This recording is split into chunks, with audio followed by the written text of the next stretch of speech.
Hey, I'm Scott, And I'm Chris. and this is Doxologic, where we help you think with your Bible.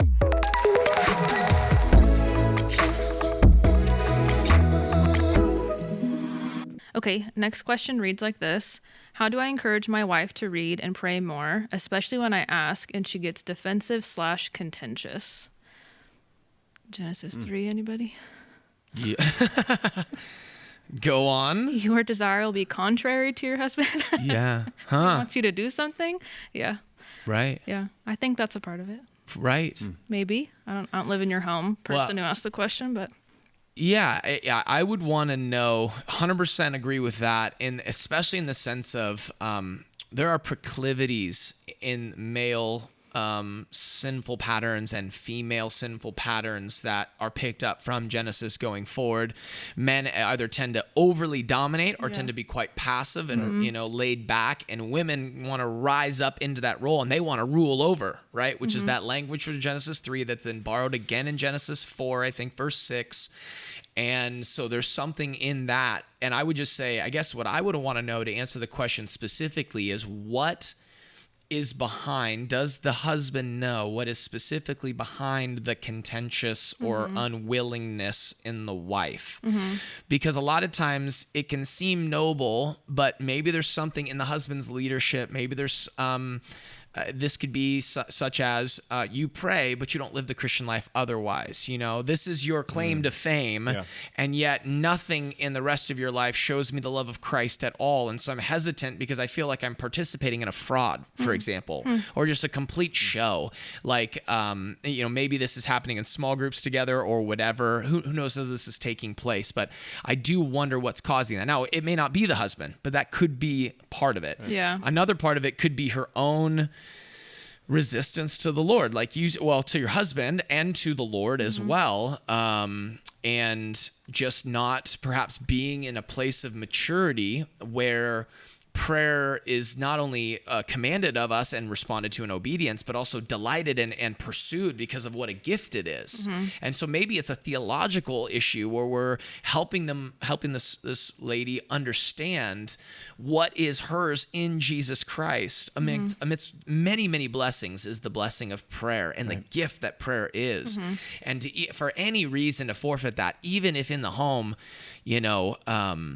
there are some inconsistencies with the husband. The fact that the husband wants to pray, to me, is such an opportunity to enter into that. But I would just say, if you're the husband too, and then I'll pass it on to you, Chris, is to say, maybe for a legitimate reason she is not there with you. Why don't you be patient with her and pray on your own that she gets there?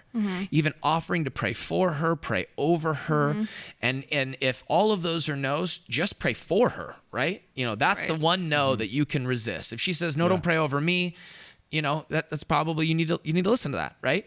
But if it's, don't pray for me at all, I think that's where we can say, wait a minute, no, I want to be praying for you. And maybe that's how it starts to just win her over. yeah.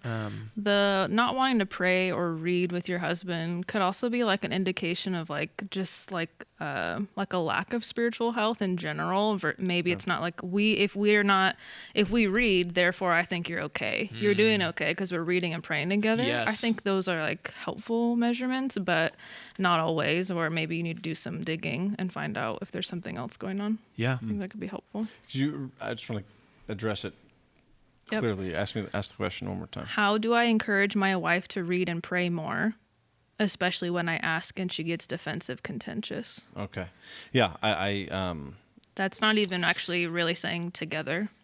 Right. How do Yeah. I get her to do it more? I think there are a number of questions some that you can ask yourself and some that you need to sensitively, to the best of your ability, enter into dialogue with her about just, what's going on? Where's this from? Here's what I'm sensing. The humility of, hey, correct me if I'm wrong, but here's what I'm sensing. I'm sensing a resistance. I'm sensing closed off. I'm sensing these things, as opposed to, why are you so fill in the blank? Yep.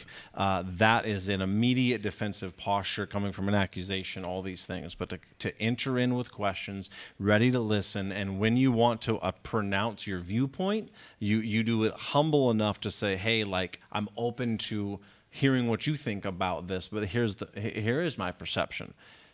So I would argue there's a lot of questions and listening that needs to be done. And then to your point, Scott, the one thing that she certainly won't be able to get you to stop doing will be at least pray for her. And see what the Lord would do, and I would wonder not to go down the kind of, I don't know, magical route or something, but on like fasting for your wife for a period of time. Now, again, that magical route meaning like if I do this for 6 weeks in a row, my wife will. No. Yeah. You're just seeking the Lord, and you're saying, I can't break through. I'm going to sacrifice this meal just to pray for my wife. And it might, if you're at work and she wouldn't know otherwise, then all the better that you're doing it quietly as opposed to, again, pronouncement against her and things like that. So consider something like that as well.